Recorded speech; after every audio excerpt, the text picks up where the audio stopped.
Now let us look at the last function which is listed here, concatenate. So concatenate, as the word suggests, means it will add up two text or two strings, and the way to use it is concatenate.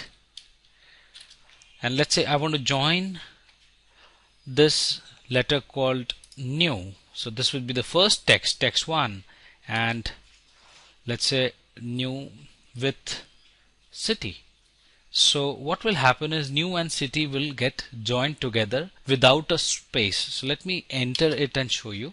So it concatenates. So let's say if you want to have a space in between, you can actually again include another text which is a space.